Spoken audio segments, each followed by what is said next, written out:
चलिए, स्वागत है आप सभी प्यारे बच्चों का आपके अपने YouTube चैनल डीडी पाठशाला घर घर की पाठशाला में। बेटा, क्लास 11 का महासीरीज चल रहा है फिजिक्स में, क्लियर है। और उसमें से पार्ट 1 पार्ट 2 पार्ट 3 अपलोड हो चुका था। पार्ट 3 में हम लोग लाइव क्लास ले रहे थे, लेकिन प्रॉब्लम क्या आया कि वीडियो लैग कर रहा था, तो अनफॉर्चुनेटली हमको काटना पड़ा। तो पार्ट 3 को कंप्लीट कर रहे हैं, इसको पार्ट 4 बोल के अपलोड कर देंगे, ठीक है। जिन बच्चों ने पार्ट 1 पार्ट 2 पार्ट 3 नहीं देखा है, प्लीज देखिएगा, यहाँ से आपके क्वेश्चन एग्जाम में लड़ेंगे। प्लीज देखिएगा। चलिए, इसमें हम लोग 2023 के प्रीवियस ईयर करा रहे थे। और कितना क्वेश्चंस हम लोग कर चुके थे बेटा? 13 क्वेश्चंस कर चुके थे। 13 क्वेश्चंस हम लोगों ने कर लिया था। क्लियर है या नहीं है?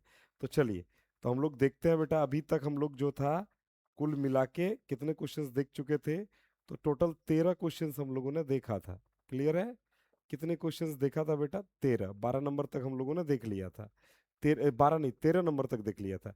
चलिए, अगले क्वेश्चंस को हम लोग देखते हैं, थोड़ा सा हाथ लगाते हैं और अगला क्वेश्चंस को करते हैं। 13 नंबर तक देख लिया था, 14 नंबर क्वेश्चन दिखाते हैं, ठीक है। चलिए, तो 14 नंबर क्वेश्चन क्या कहता है बेटा? इस क्वेश्चन को एक बार प्यार से देखिए। बोलता, a body is moving under the action of two vector. Clear है? एक बॉडी मूव कर रहा है दो वेक्टर के अंडर में, मतलब अ बॉडी इज मूविंग, एक बॉडी मूव कर रहा है the action of two forces, दो फोर्सेस के कारण वो बॉडी मूव कर रहा है। Its velocity will be uniform under the third force. Clear है? तो इसकी वेलोसिटी यूनिफॉर्म हो जाएगी तीसरे फोर्स के कारण। क्लियर है? बोलता है एक पिंड किन्हीं दो बलों, इतना बल और इतना बल के अंतर्गत क्रियाशील है। दो बल के अंदर क्रियाशील है, तीसरे बल F3 के अंतर्गत इसका वेग एक समान हो जाता है। तो बोलता है तीसरा बल होगा F3 कितना होगा, ये निकालने बोला है।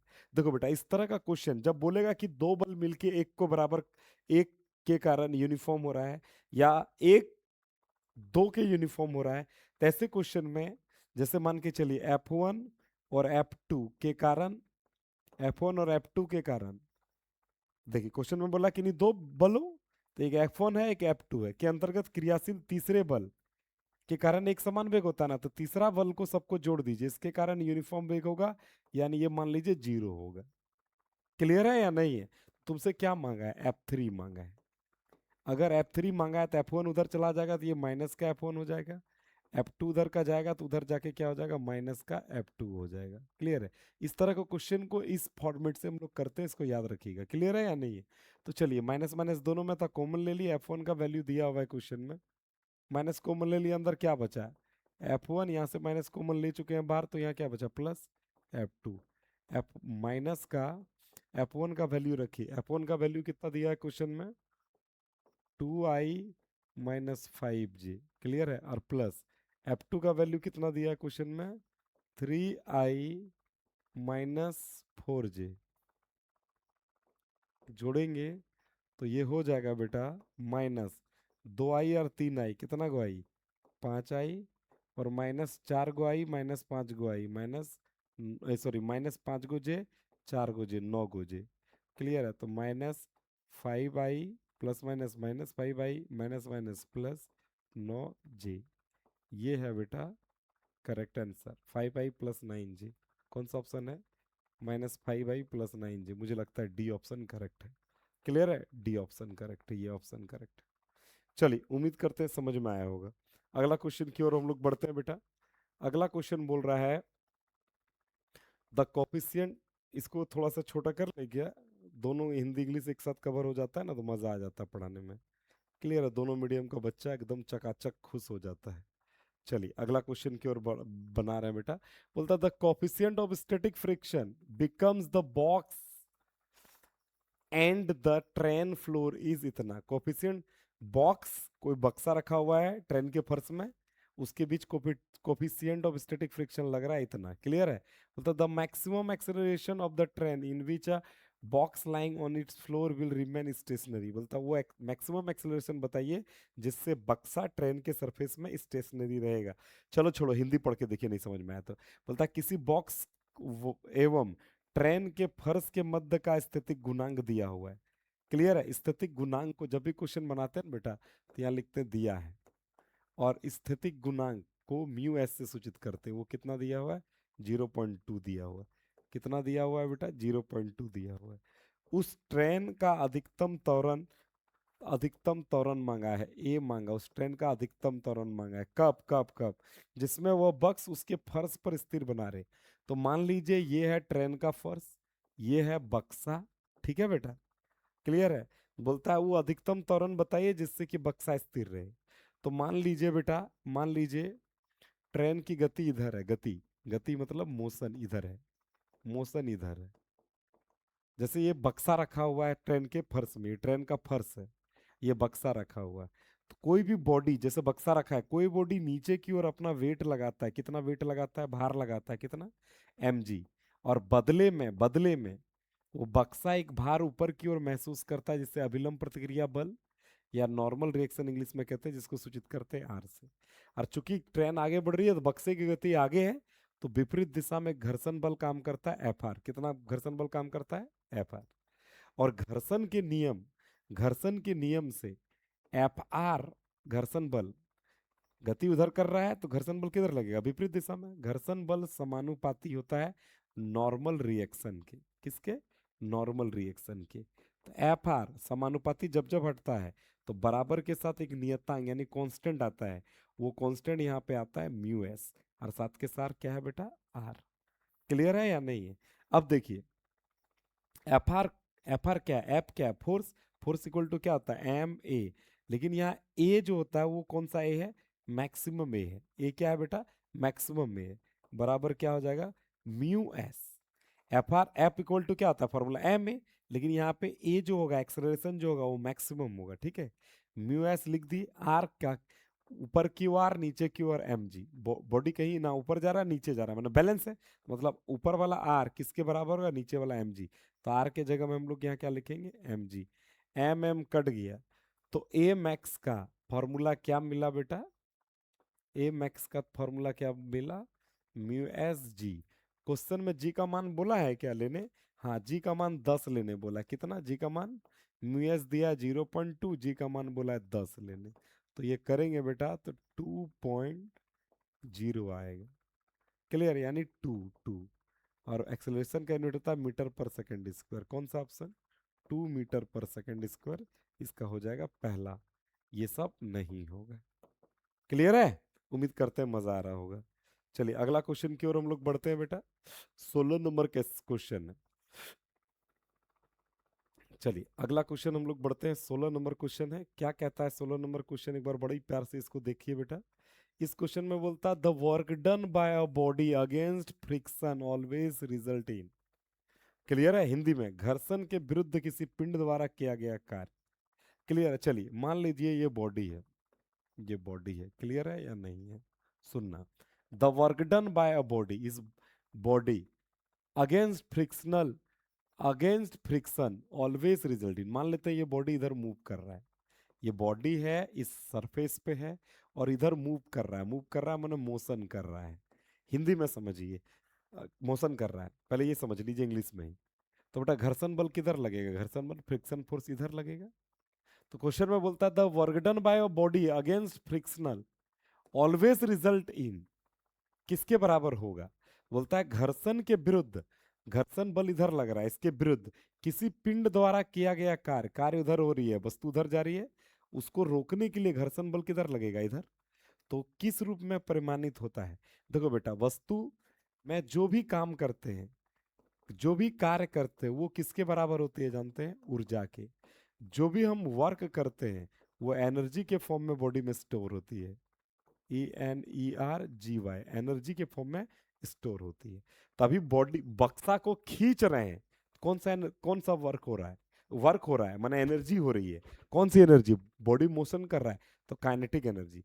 और पीछे की तरफ घर्षण बल लग रहा है, तो गतिज ऊर्जा, काइनेटिक एनर्जी को रोकने के लिए घर्षण बल लग रहा है, माने घर्षण बल लग रहा है, माने घर्षण बल लग रहा है। तो क्या हो रही है, गतिज ऊर्जा की क्या हो रही है, वृद्धि हो रही है या लॉस हो रहा है। देखो बॉडी में गतिज ऊर्जा इधर की ओर और घर्षण बल लग रहा है पीछे की ओर, तो इसकी गति ऊर्जा में आगे बढ़ने से कमी होगा ना, गति ऊर्जा का ह्रास होता है बेटा, लॉस ऑफ काइनेटिक एनर्जी होगा इसका आंसर। चलिए एक होगा, 16 का एक। 17 का, 17 का हिंदी क्वेश्चन भी देख लेते हैं एक साथ, ज्यादा मजा आएगा बेटा। आह,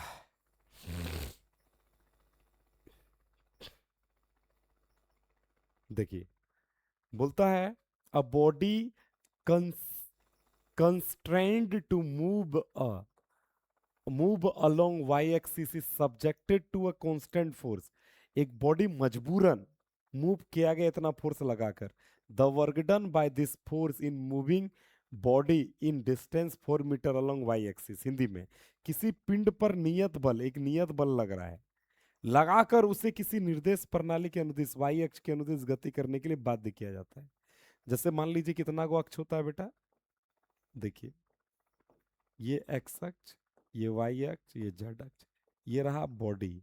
इस बॉडी में बल लगाएं, ऐसे बल लगाएं कि ऊपर और की ओर गति होने के लिए बाध्य हो जाए। क्लियर है, बाध्य हो जाए। और उस बल का मान दिया हुआ है, एफ का मान कितना दिया हुआ बेटा, माइनस आई कैप, ध्यान दीजिएगा, माइनस आई कैप प्लस 2 जे कैप प्लस 3 के कैप, ये दिया हुआ। ठीक है, लगाकर उसे किसी निर्देश प्रणाली के अनुसार वाई अक्ष के अनुदिश गति के लिए बाध्य किया जाता है। उस पर बल लगाया, उसको वाई अक्ष के अनुदिश गति करवा रहे हैं। क्लियर है। उस पिंड को वाई अक्ष के अनुदिश, उस पिंड को वाई अक्ष के अनुदिश कितना मीटर तक, 4 मीटर लेके गए हैं। वाई अक्ष के अनुदिश कितना मीटर तक लेके गए, 4 मीटर। तो ले जाने में बोलता है किया गया कार्य कितना होगा। देखिए बेटा, देखिए हमारी दुनिया में ये एक्स एक्सिस है, लेकिन वेक्टर यानी सदिश की दुनिया में ये आई कैप है, सदिश की दुनिया में ये जे कैप है, ये के कैप, ये हमारी दुनिया है। हमारी दुनिया में एक्स वाई जेड होता है, लेकिन वेक्टर यानी सदिश की दुनिया में होता है आई कैप, जे कैप, के कैप, ये होता है। तो बॉडी इधर 4 मीटर अलोंग किधर गया, वाई एक्सिस, मैंने ये वैल्यू यहां से यहां तक 4 जे, वाई एक्सिस को क्या कहते हैं जी, 4 जे मीटर हुए। क्लियर है या नहीं है। तो क्वेश्चन में क्या बोला है, क्वेश्चन में बोला है आरोपित बल दिया हुआ है, कर दिया है, तो बोलता है द वर्क डन, वर्क मांगा है, वर्क क्या मांगा है, वर्क, कार्य मांगा है, कार्य। कार्य का फॉर्मूला क्या होता है, बल गुना बॉल डॉट विस्थापन।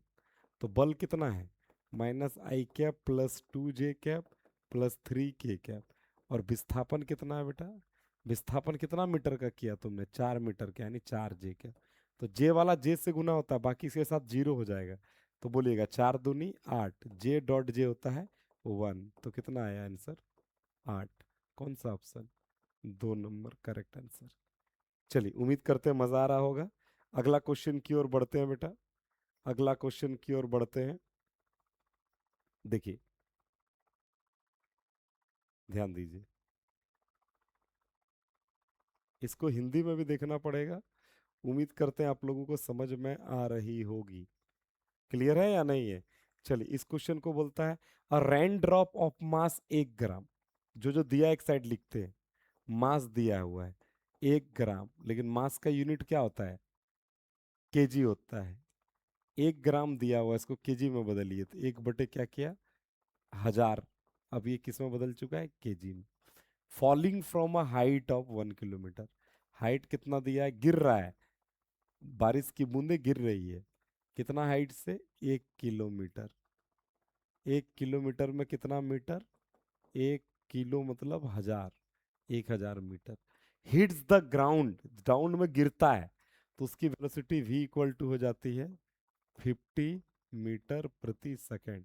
Resist four is the force, resistive force is proportional to the speed of drop and the work done। तुमसे मांगा है वर्क, जी का वैल्यू बोला है क्वेश्चन में 10 ले लीजिए, और तुमसे क्या मांगा है, वर्क डन। हिंदी में, एक द्रव्यमान, द्रव्यमान एक द्रव्यमान दिया है, द्रव्यमान को एम से सूचित करेंगे, 1 ग्राम को दिया हुआ है बेटा, एक 1 ग्राम दिया, तो ग्राम को केजी में बदलेंगे तो 1/1000 हो जाएगा।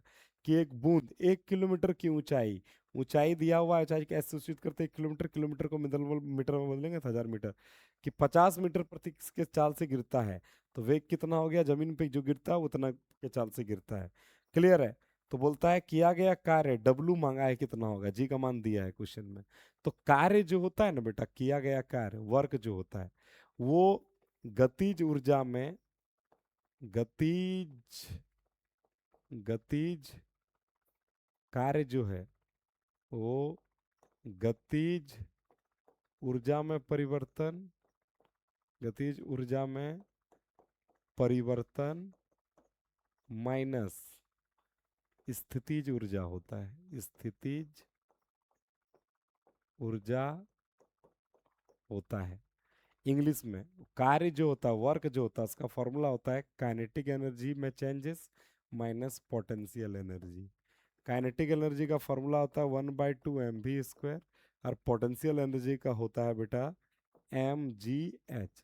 सब दिया है क्वेश्चन में।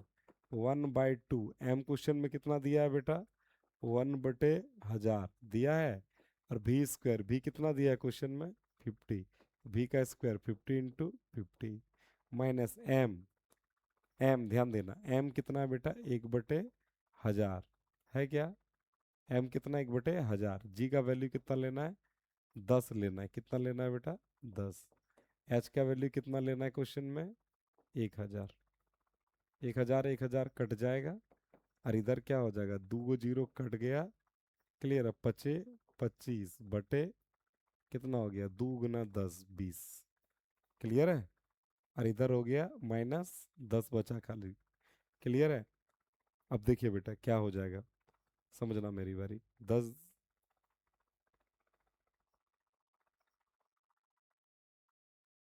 5 × 20 पचे 25, 5/4। एक काम कीजिए ना बेटा, एक काम कीजिए ना, एक काम कीजिए, एक काम कीजिए, मेरी बात समझिए। क्लियर है, 2 जीरो निपट गया है, और रहने दो यार, हटाओ।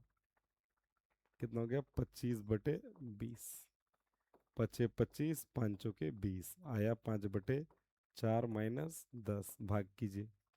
4 का 4, 10 आया। 4 का 4 1 बचा, एक नहीं लगेगा, 10 आया, 10 हो गया। 4 दूनी 8, 2, 5 × 20 घटाओ 10, तो हो जाएगा बेटा, माइनस वाला ज़्यादा है, -10 है, और -1 टका 25 पैसा है, माइनस वाला ज़्यादा है, तो यह माइनस हो जाएगा 8.75।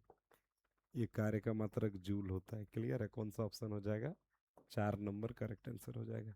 नहीं समझ में आएगा तो एक बार देख लीजिएगा। क्लियर है। चलिए अगला क्वेश्चन की ओर हम लोग बढ़ते हैं बेटा। अगला क्वेश्चन बोल रहा है, ध्यान दीजिएगा सभी बच्चे प्यार से।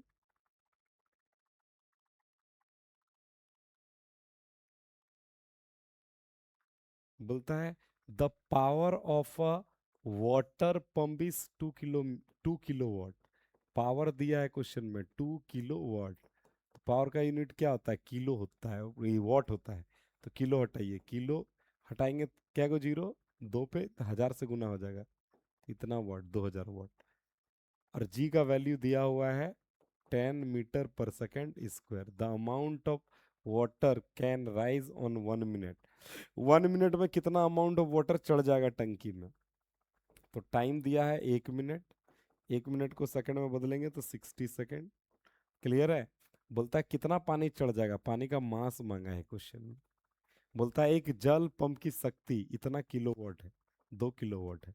2 किलोवाट को वाट में बदल देंगे तो कितना हो जाएगा, 2000 वाट में हो जाएगा। जी का मान इतना बोला है, मीटर प्रति सेकंड स्क्वायर है, तो प्रति मिनट तो प्रति मिनट मैंने 1 मिनट में कितना जल 10 मीटर की ऊंचाई तक उठा सकता है। क्लियर है। 10 मीटर की ऊंचाई तक उठा सकता है, ये दिया हुआ है। मैंने ऊंचाई दिया हुआ है कितना मीटर, 10 मीटर। क्लियर है, हाँ या ना। तुमसे एम निकालने बोला है, एम निकालने। तो देखिए बेटा, शक्ति का फॉर्मूला क्या होता है, P = W/T होता है। क्लियर है। कार्य करने की दर को शक्ति कहते हैं। The rate of doing work is known as, rate मैंने नीचे समय, work is known as power.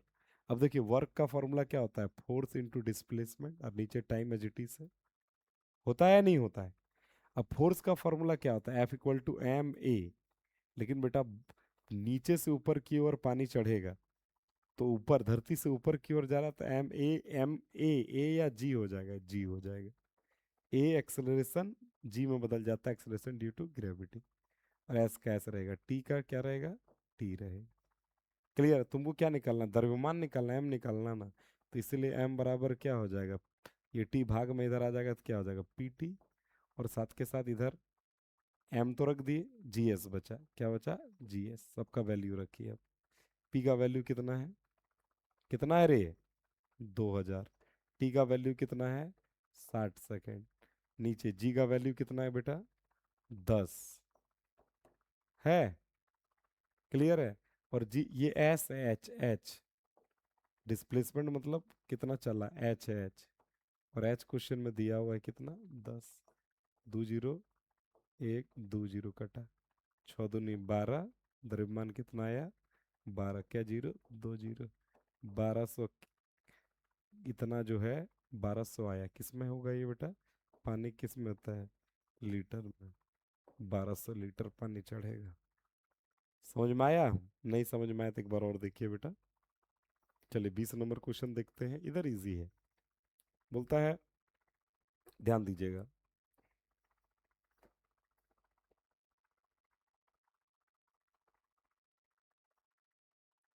बोलता है direction of the angular velocity vector is along. देखिए बेटा, सर्कुलर मोशन में एंगुलर वेलोसिटी का डायरेक्शन, क्लियर है, इज अलोंग। देखिए जैसे मान लेते हैं एक बॉडी है, ये बॉडी है, ये घूम रहा है घूम रहा है घूम रहा है। तो कोई भी बॉडी, बोलता है the direction of angular velocity, Hindi में कोणीय वेग, कोई बॉडी का कोणीय वेग होगा की दिशा किधर होगी? तो उस जो अक्ष के अनुदिश घूम रहा है उसके ओर होगी बेटा। द एक्सिस ऑफ रोटेशन घूर्णन अक्ष की ओर होगी। क्लियर है? उम्मीद करते हैं समझ में आ रहा होगा। 20 नंबर क्वेश्चन की ओर हम लोग बढ़ते हैं। ध्यान देना बेटा, इसको याद रखना पड़ेगा आपको। देखिए बेटा, इस क्वेश्चन में बोला है when a torque acting upon a system is zero, torque zero है, which of the following will be constant. जब किसी निकाय पर कार्य करने वाला बल आघूर्ण, कोई भी सिस्टम पर करने वाला बल आघूर्ण क्या होता है? जीरो, शून्य हो, तो निम्न में क्या नियत होगा? देखिए बेटा, फोर्स तो बदल जाता है, आगे पीछे होता है। लीनियर इम्पल्स आगे पीछे होता है। क्लियर है या नहीं है? इस क्वेश्चन को अच्छे से ध्यान देना बेटा। कौन सा मोशन है यहाँ पे? देखिए व्हेन अ टॉर्क, टॉर्क माने बॉडी घूम रही है, तो लीनियर मोशन नहीं होगा बेटा। बचा कौन सा ऑप्शन? 4 नंबर, कोणीय संवेग। कोणीय संवेग इसका करेक्ट आंसर होगा। रेखीय संवेग नहीं, कोणीय संवेग इसका एंगुलर मोमेंटम होगा। क्लियर है? When a torque acting on a system is zero, which constant होगा? टॉर्क अगर जीरो हुआ तो निम्न में से कौन सा नियत रहेगा? कोणीय संवेग नहीं बदलती है, कोणीय संवेग नियत रहेगा। इसको याद रखिएगा। क्लियर है या नहीं है? चलिए अगला क्वेश्चंस की ओर बढ़ते हैं। अगला क्वेश्चंस की ओर बढ़ते हैं। अगला क्वेश्चंस कहता है,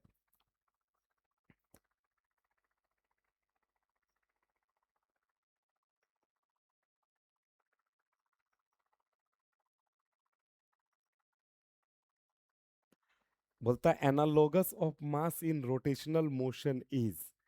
चलिए इस क्वेश्चन को थोड़ा सा आप सोचिए और बताइए। इसको हम पहले भी बता चुके हैं। देखो बेटा, एनालॉगस, एनालॉगस हिंदी में बोलता है घूर्णी गति में द्रव्यमान किसके सदृश है?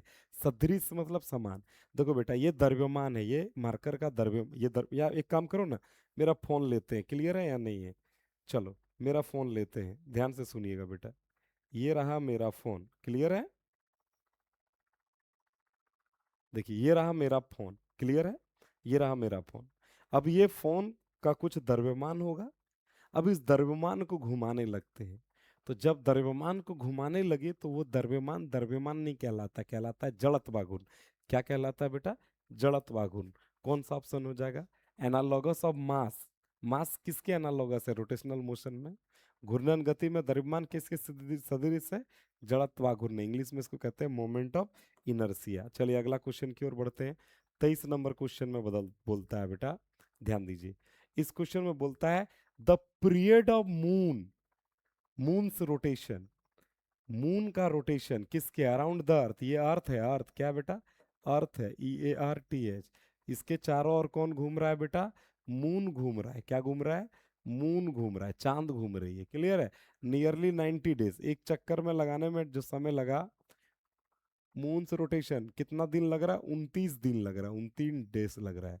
बोलता है if the moon mass were twofold its percent, जितना मून का मास उसका दोगुना कर दिया जाए, and other things remain unchanged, the period of moon rotation would be nearly. देखो बेटा, पृथ्वी के चारों ओर चंद्रमा का घूर्णन काल 29 दिन का है। पृथ्वी है उसके चारों ओर, चंद्रमा का घूर्णन काल कितना दिन का है? 29 दिन का।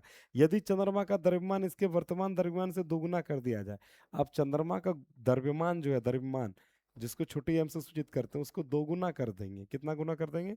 दोगुना। तो शेष सभी कारक अपरिवर्तित और बाकी सभी कारक कुछ बाकी कोई चेंज नहीं हो रहा है। तो क्या होगा?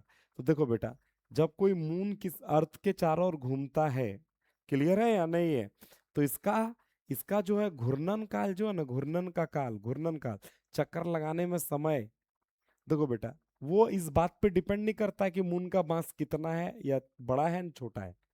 मेरी बात समझिए। अगर कोई ग्रह, मतलब कोई भी चीज किसी ग्रह के चारों ओर चक्कर लगाता है, तो उसका जो परिक्रमण काल है, परिक्रमण काल को इंग्लिश में हम लोग कहते हैं बेटा, उसका परिक्रमण काल को इंग्लिश में क्या कहते हैं? Moons rotation. मून का जो रोटेशन है, क्लियर है? रोटेशन, रोटेशन जो है टाइम पीरियड जो लग रहा है, तो रोटेशन में जो टाइम पीरियड है वो मास पे डिपेंड करता है क्या? अगर दोगुना कर दिया जाए मून का मास को, तो उस पर डिपेंड करेगा? बिल्कुल भी डिपेंड नहीं करेगा। क्लियर है या नहीं है? तो कोई चेंज नहीं होगा बेटा, मास डबल कर दो या चौबल कर दो, जितना उसका लगता है घूर्णन काल उतना ही लगेगा। कितना आंसर होगा? 29 दिन करेक्ट आंसर होगा। चलिए अगला क्वेश्चन की ओर हम लोग बढ़ते हैं। बोलता है टू स्फेयर ऑफ मास, दो स्फेयर है जिसका मास कितना है?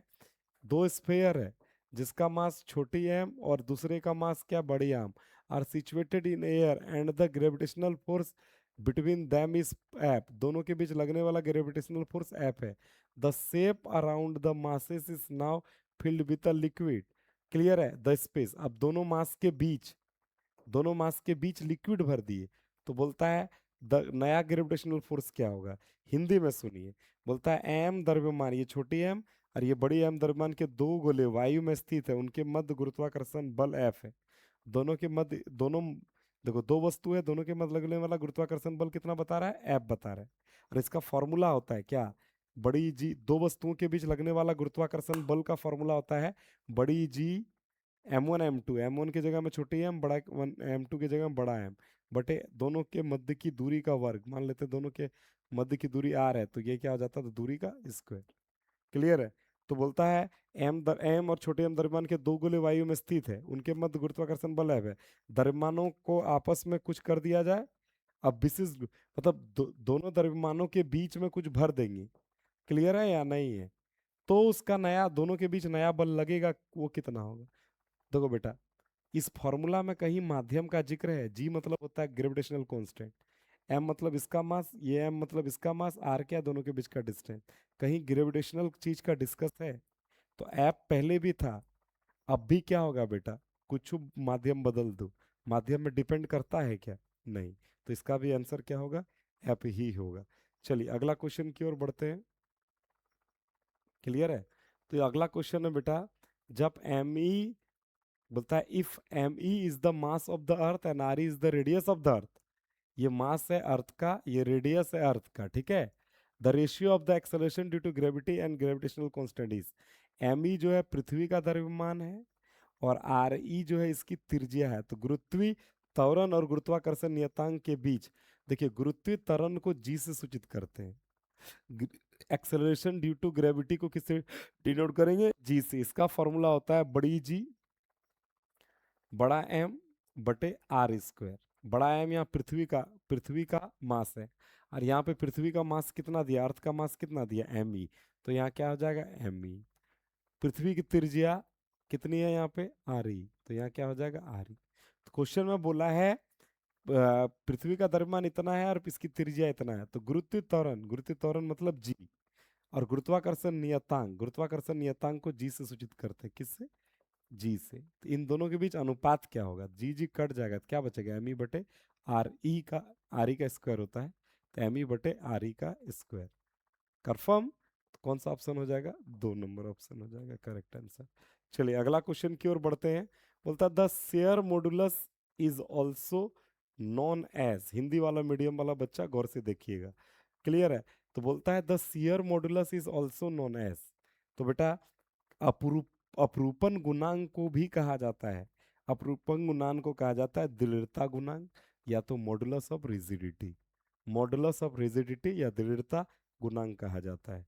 चलिए अगला क्वेश्चन।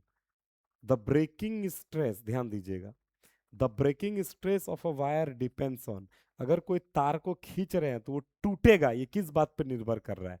किसी तार का त्रोटन प्रतिबल, ब्रेकिंग स्ट्रेस, खींचने पे टूटने वाला, किस पर निर्भर करता है? तो बेटा खींचने पर टूटने वाला तार की लंबाई पे नहीं निर्भर करेगा, तार की त्रिज्या पर नहीं निर्भर करेगा, तार किस पदार्थ का है इस पे जरूर निर्भर करेगा। तो इसका ऑप्शन हो जाएगा बेटा 3। चलिए अगला क्वेश्चन की ओर बढ़ते हैं। अगला क्वेश्चन बोलता है बेटा, ध्यान देना, अगला क्वेश्चन बड़ा प्यारा है। बोलता man is sitting in a boat, एक आदमी नाव में है, which is floating in a pond, जो तैर रहा है एक तालाब में, in the man drink some water, उसी तालाब का कुछ पानी इंसान पी लेता है जो नाव में बैठा था। The level of water in the pond, पानी का लेवल वाटर में क्या हो जाएगा? ध्यान दीजिए, एक व्यक्ति उस नाव में बैठा है जो किसी तालाब में तैर रही है, ये तालाब है बेटा, क्लियर है, इसमें एक नाव तैर रही है, मान लिया जाए एक नाव क्या हो रही है, इसमें तैर रही है, क्या हो रही है, नाव क्या कर रही है, तैर रही है। यदि वह व्यक्ति तालाब से कुछ जल पी लेता है, इसके अंदर जो बैठा हुआ व्यक्ति है तालाब के का कुछ जल पी लेता है, तो वह व्यक्ति कुछ जल पी लेता है, तो तालाब में जल स्तर, तो मान लीजिए पहले जला स्तर इतना था, अब पानी पिया तो नाव तो धंस गया, पानी पीने से भार बढ़ा, नाव धंसा, और नाव उतना ही धंसेगा जितना पानी ऊपर चला आएगा, मैंने हर कंडीशन में पानी उतना ही रहेगा, बदलेगा नहीं। तो क्या होगा बेटा, रिमेन अनचेंज या चेंज? रिमेन अनचेंज, क्लियर है, कोई बदलाव नहीं होगा, क्लियर, जलस्तर में कोई बदलाव नहीं होगा। चलिए अगला क्वेश्चन। आफ्टर टर्मिनल वेलोसिटी, ध्यान देना, after terminal velocity is reached, the acceleration of a body falling through a viscous fluid is, देखो बोलता है सीमांत वेग हासिल करने के पश्चात सयान दर्ब में गिर रही वस्तु का त्वरण, देखिए सयान दर्ब किसको कहते हैं इंग्लिश में, विस्कस फ्लूइड किसको कहते हैं, चिपचिपा, विस्कस फ्लूइड या सयान द्रव, चिपचिपा यानी दलदल, मान लीजिए दलदल, डरिए मत, हो जाएगा, क्या, दल दल, दलदल है, क्लियर है। इसमें कोई वस्तु गिर गया, तो जिससे ही कोई वस्तु इसके अंदर गिरा बेटा, तो धीरे धीरे इसका वेग क्या होने लगी, घटने लगी, क्या होने लगी, घटने लगी, क्लियर है या नहीं? और जैसे ही कीचड़ में, देखो बेटा, कीचड़ में जब आप गिरोगे ना, तो हाथ पैर मारने से क्या होता है, और अंदर घुसोगे, एकदम कांस्टेंट हो जाइए, थोड़ा लेट से अंदर घुसोगे, क्लियर है, तो कांस्टेंट हो गए, नॉर्मल जैसे कीचड़ में गिरे और कुछ हाथ पैर नहीं मारा, तो उसकी वेलोसिटी क्या हो जाती है, एकदम कांस्टेंट हो जाती है, और कांस्टेंट वेलोसिटी के साथ अंदर घुसता है। तो बेटा ये कौन सा ऑप्शन हो जाएगा, after terminal velocity is reached, सीमांत वेलोसिटी हासिल करने के बाद सयान दर में गिर रहे वस्तु का त्वरण क्या होगा? तो बेटा सयान दर्ब में गिरने के बाद जैसे ही गिरा, तो वस्तु का भार जो हो, मतलब वस्तु का जो वेग होगा वो एकदम कांस्टेंट हो जाएगा, जीरो हो जाएगा। तो बेटा जीरो हो जाएगा तो एक्सेलरेशन क्या होगा, वेग जीरो तो एक्सेलरेशन भी जीरो, शून्य, ए होगा ऑप्शन 29 का ए। चलिए 30 नंबर क्वेश्चन देखते हैं बेटा। बोलता the rate of loss of heat, heat का लॉस के बारे में समीकरण दिया हुआ है बेटा, और इसमें बोल रहा है कि ये स्टेटमेंट किसने दिया है, तो ये स्टेटमेंट याद रखिएगा, न्यूटन्स लॉ ऑफ कूलिंग दिया है बेटा, क्लियर है, कौन दिया, का न्यूटन का शीतलन नियम दिया है, क्लियर है या नहीं? चलिए 30 का हो गया, याद रखिएगा। 31 का देखिए बेटा, इसको भी आपको याद रखना पड़ेगा बेटा। बोला है वीन का विस्थापन, Wien's displacement law expresses the relation between, तो वीन्स का विस्थापन नियम किसके संबंध में, संबंध को व्यक्त करता है, तो इसको याद रखना पड़ेगा, अधिकतम ऊर्जा तथा ताप के संगत तरंग दैर्घ्य को, wavelength corresponding to maximum energy of and temperature, इसके, क्लियर है या नहीं है? इसका कौन सा हो जाएगा, 4 याद रखना पड़ेगा। चलिए 32 नंबर क्वेश्चन देखते हैं, बहुत इजी, बहुत इजी, जरूरत से ज्यादा इजी। तो 32 नंबर क्वेश्चन में बोला है which of the following process is, clear है, ध्यान देना बेटा, बोलता है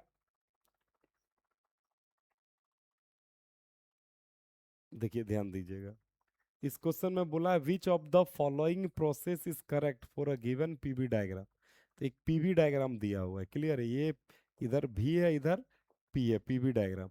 पी मने होता है प्रेशर, क्या होता है, प्रेशर, और भी मने हो गया वॉल्यूम, VOLUME, क्लियर है। बोलता है which of the following process is correct in a PV diagram, PV diagram में क्या सही है।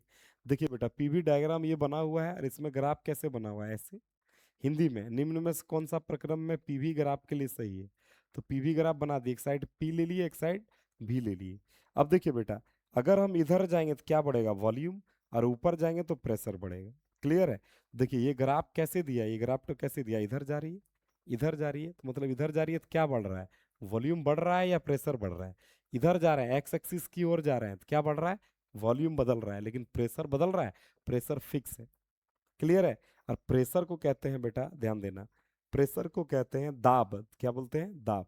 तो दाब समान है, प्रेशर बदल रहा है क्या, प्रेशर तो कांस्टेंट है, तो इसको बोलेंगे समदापीय प्रक्रम, इसको आइसोबैरिक प्रोसेस बोलते हैं, क्लियर है या नहीं है। चलिए अगला क्वेश्चन की ओर बढ़ते हैं। Mayer's formula for a relation between two specific principal specific heat Cp minus Cp and Cv of of air is given. किसी द्रव्य को दो मुख्य विशिष्ट उष्माओं, क्लियर है, किसी द्रव्य को दो विशिष्ट उष्माओं, दो मुख्य विशिष्ट उष्माओं Cp और Cv के मध्य संबंध के लिए मेयर सूत्र दिया गया है। तो इसको याद रखिएगा, इसका मेयर सूत्र होता है Cp माइनस Cv बराबर R। इसको बहुत अच्छे से याद रखिएगा, Cp माइनस Cv बराबर R, ये मेयर्स फॉर्मूला, इसको याद रखिएगा, क्लियर है या नहीं है।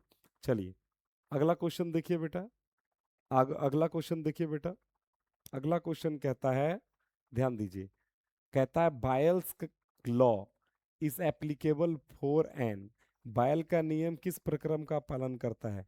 तो इसको याद रखना पड़ेगा, बायल्स का नियम प्रक्रम को पालन करता है बेटा, वह है समतापीय, समतापिक आइसोथर्मल प्रोसेस, किसको फॉलो करता है, आइसोथर्मल प्रोसेस, याद रखिएगा। 35 नंबर में, 35 नंबर में बोलता है बेटा, ध्यान दीजिएगा, बोलता है the volume of a vessel A is twice, कोई वेसल है, उसकी वॉल्यूम कितनी है, ए, वो ट्वाइस है किसके, volume of the another vessel भी के दो गुना है, and both of them are filled with the same gas, clear है या नहीं है। और सभी, दोनों दोनों जो है, जो दो वेसल्स हैं, वॉल्यूम ऑफ वेसल ए और बी है, वो किससे भरा हुआ, गैस से। If the gas A is at twice the temperature, gas A temperature को दो गुना कर देता है, and the twice the pressure, सब दो गुना कर देता है, then the ratio of the gas molecule in air A to that of B, सबको बोलता है एक बर्तन में ए का आयतन है, दूसरे बर्तन का बी का दो गुना है, दोनों में से किसी एक भरी गैस है, यदि बर्तन ए और बर्तन बी की गैस की तुलना में दोगुनी और ताप और दोगुनी से है, तो ए और बी के अणुओं के अनुपात क्या होगा, सबको दोगुनी कर देंगे तो इसका अनुपात 2:1 होगा बेटा, इसको याद रखना पड़ेगा। सबको डबल कर दिए तो इसका अनुपात क्या होगा, 2:1। चलिए 36 नंबर क्वेश्चन देखते हैं बेटा, 36 नंबर क्वेश्चन देखते हैं। 36 नंबर क्वेश्चन कहता है a particle is executing simple harmonic motion. देखिए बेटा, सिंपल हार्मोनिक मोशन आज समझाते हैं। बोलता है सरल आवर्त गति, सरल आवर्त गति क्या होता है, करते हुए किसी कण का आयाम ए है। देखिए बेटा इधर देखिए, मान लीजिए ये कोई फिक्स सतह है, और घड़ी देखा ना, ये घड़ी है, ये इधर एक बार टिंग, फिर पीछे आता है, क्लियर है, फिर आगे जाता है, फिर आगे जाता है, और फिर टिंग।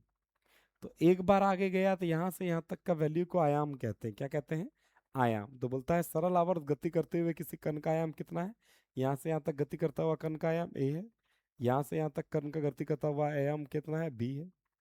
या तो ए ही मान लेते हैं, दोनों दूरी समान है, यहाँ से जाने में और आने में समान है, ये भी मान ली, इसको भी ए मान ली, इसको भी ए मान ली, कोई दिक्कत। तो सरल आवर्त गति करते हुए किसी कण का आयाम कितना है, इधर जा रहे हैं, सरल आवर्त आगे पीछे हो रहा है, सरल आवर्त हो रहा है, तो किसी कण का गति कितना है, ए है। एक आवर्त काल में कण द्वारा तय की गई दूरी कितनी होगी। एक आवर्त काल मतलब यहाँ से शुरू किया, यहाँ गया, फिर वापिस आया, फिर यहाँ गया, फिर यहाँ वापिस आया, जहाँ से शुरू किया था वापिस आया, तो कितना आयाम होगा। क्वेश्चन में बोलता है ए particle executing simple harmonic motion, ये पार्टिकल है, आगे पीछे हो रही है, सिंपल हार्मोनिक मोशन हो रहा है विथ एन एम्पलीट्यूड। एम्पलीट्यूड मतलब यहाँ से यहाँ तक जाने में जो मैग्नीट्यूड है वेव का वो ए है, वापिस आने में ए है, इधर जाने में ए है, आने में ए है। क्लियर है या नहीं है? तो बोलता है एक आवर्त काल में कण द्वारा, sorry, the distance travel by the particle in one time. Clear है? तो बेटा बोलता distance travelled by the particle in one time, Hindi में एक आवर्त काल में तय की गई दूरी क्या होगा? तो तय की गई दूरी, आवर्त काल में तय की गई दूरी टी बराबर क्या होगा? इन सभी को जोड़ दीजिए, सभी आयाम को जोड़ दीजिए, ए प्लस ए कितना हो जाएगा 2a, और इधर कितना है 2a, कितना ए हो जाएगा बेटा 2 2 4, 4a हो जाएगा। कौन सा ऑप्शन हो जाएगा बेटा 4। क्लियर है? अगला क्वेश्चन की ओर हम लोग बढ़ते हैं। इसको याद रखना पड़ेगा बेटा, इसमें दम नहीं है। क्लियर है? बोलता है the equation of motion of a simple harmonic motion, सरल आवर्त गति, ध्यान दीजिएगा सभी बच्चे, कौन सा गति बेटा? सरल आवर्त गति का समीकरण है। तो इसका समीकरण आपको याद रखने पड़ेगा बेटा, D D square X by D T square minus omega square x D square by, ये सरल आवर्त गति का गति समीकरण, ये फॉर्मूला याद रखिएगा, D square X by D T square बराबर minus omega square X. Clear है? अगला क्वेश्चन की ओर हम लोग बढ़ते हैं। अगला क्वेश्चन, दो क्वेश्चन बचे हुए हैं, खत्म हो जाएगा, सॉरी लेट नाइट हो गया है, मुझे भी पता है 11 बजने वाला है। क्लियर है? चलो जो भी है नहीं है, आगे देखिए, दो क्वेश्चन बचा, खत्म हो जाएगा। Particle is executing simple harmonic motion, एक पार्टिकल है जो एग्जीक्यूट कर रहा है simple harmonic motion with an amplitude A, wave का एम्पलीट्यूड क्या है A, and the angular velocity frequency क्या है omega, the ratio of maximum acceleration और मैक्सिमम वेलोसिटी का रेशियो मांगा है। बोलता है एक कण का आयाम, आयाम कितना है ए, कोणीय आवृत्ति कितना ओमेगा, सरल आवर्त गति कर रहा है, कण का अधिकतम त्वरण अधिकतम वेग क्या होगा? तो कण का अधिकतम, अधिकतम त्वरण, अधिकतम ए मैक्स का फॉर्मूला होता है बेटा ओमेगा स्क्वायर ए, क्या होता है ओमेगा स्क्वायर ए, और अधिकतम वेग का फॉर्मूला होता है बेटा ओमेगा ए। क्लियर है? ए कट गया, ओमेगा ओमेगा कट गया, क्या बचा एक ओमेगा, कौन सा ऑप्शन हो जाएगा 3। क्लियर है या नहीं है? चलिए, नहीं समझ में आया तो एक बार और देख लो, समझ में आ जाएगा। अगला क्वेश्चन की ओर बढ़िए, लास्ट क्वेश्चन नहीं है बेटा, सेकंड लास्ट क्वेश्चन है।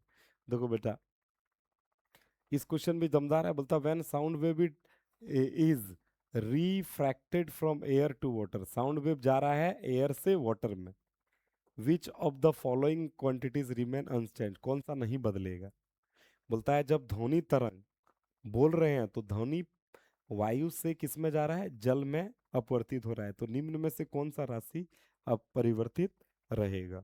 देखो बेटा, माध्यम बदल रहा है ना, हवा से कहाँ जा रहे हैं पानी में, तो माध्यम बदलने से ध्वनि मतलब तरंग का, वेव का स्पीड बढ़ता घटता है, और वेव का स्पीड बढ़ेगा मतलब तरंग देर बढ़ेगा घटेगा? बोलता कौन अपरिवर्तित रहता है, ये बढ़ेगा घटेगा, तरंग वेग भी बढ़ेगा घटेगा, ये भी बढ़ेगा घटेगा, बचा कौन सिर्फ आवृत्ति। तो क्या हो जाएगा आंसर बेटा फ्रीक्वेंसी। फ्रीक्वेंसी कौन नहीं बदलेगा, माध्यम बदलने से तरंगों की सब फ्रीक्वेंसी नहीं बदलती है। अगला क्वेश्चन 40 नंबर क्वेश्चन की ओर देखते हैं बेटा, ये क्वेश्चन देखिए बेटा, इस क्वेश्चन में, इस क्वेश्चन का माफ कीजिएगा, इसका इंग्लिश नहीं है बेटा, हम हिंदी में समझा देंगे, परेशान मत होइए। क्लियर है? ध्यान दीजिएगा। बोलता a progressive wave is represented by, एक प्रोग्रेसिव वेव ऐसे रिप्रेजेंट किया गया है, where x and y is the are in m and t in second, the maximum velocity of the particle, ये दिया हुआ बेटा मैक्सिमम वेलोसिटी मांगा है, x maximum velocity, v max मांगा है। वी मैक्स का फॉर्मूला हम लोग क्या जाने अभी, वी मैक्स का फॉर्मूला हम लोग क्या जाने अभी, मेरी बात समझिए, अभी थोड़ा देर पहले लिखे थे वी मैक्स का फॉर्मूला लिखे होंगे ओमेगा ए। देखो बेटा इस इक्वेशन को थोड़ा इज्जत से लिखेंगे, तो y इक्वल टू हो जाएगा ए साइन 100 पाइट को क्या लिख सकते हैं 100, या तो इसे लिखा था बेटा ए साइन ओमेगा टी माइनस ए साइन ओमेगा टी माइनस देखो बेटा, इसका इक्वेशन होता है the progressive wave is represented bye, इसका इक्वेशन होता है y इक्वल टू, जैसे यहाँ पे 5 है तो इसके जगह में होता है ए, साइन है, साइन होगा ओमेगा टी हो गया, माइनस के एक्स होता है, क्या होता है बेटा, माइनस के एक्स, ये समीकरण होता है। क्लियर है? तब यहाँ पे फॉर्मूला तुमको मैक्सिमम वेलोसिटी बोला है, अधिकतम वेग बोला, अधिकतम वेग का फॉर्मूला होता है ओमेगा ए। ओमेगा की जगह में कितना है, ये टी है, टी मैच किया, ओमेगा की जगह में कितना, 100 पाई, तो 100 पाई, और ए के जगह में कितना है, 5, कितना हो जाएगा बेटा, 500 पाई, कौन सा ऑप्शन, 4। उम्मीद करते हैं आप सभी बच्चे को वीडियो थोड़ा बोरिंग लगा होगा, थोड़ा सुस्त तरीके से बताएं, लेट हो गया बेटा, तबीयत खराब हो गया था और वीडियो बीच में कट गया था, पार्ट 3 में लाइव ले रहे थे, लेते लेते कट गया था, थोड़ा दिक्कतें हो गई। उम्मीद करते हैं वीडियो अच्छा लगेगा, एक बार गौर से देखना बेटा। क्लियर है? समझाने की पूरी कोशिश किए, हाँ एनर्जी थोड़ा लो हो सकता है, बट पढ़ाने में कोई कंजूसी नहीं किया है, एक बार देख लेना। क्लियर है? तो बेटा प्रीवियस ईयर 2024 और 2023 करवा दिए हैं, अब 2022 लेके आएंगे अगला वीडियो में। क्लियर है? यहाँ से क्वेश्चंस बनेंगे बनेंगे, छोड़ के मत जाना बेटा, रिक्वेस्ट है। क्लियर है? जो बच्चा डीडी पाठशाला के यूट्यूब चैनल को फॉलो नहीं किए, प्लीज़ फॉलो कर, मतलब सब्सक्राइब नहीं किए तो सब्सक्राइब कर दीजिएगा, और बेल आइकन को क्लिक करके रखिएगा। इंस्टाग्राम में अपडेट के लिए फॉलो कर लीजिएगा डीडी पाठशाला। क्लियर है या नहीं है? चलिए, तो थैंक यू सो मच बच्चों डीडी पाठशाला में जुड़ने के लिए। फिर से मिलते हैं अगले वीडियो में। Thank you.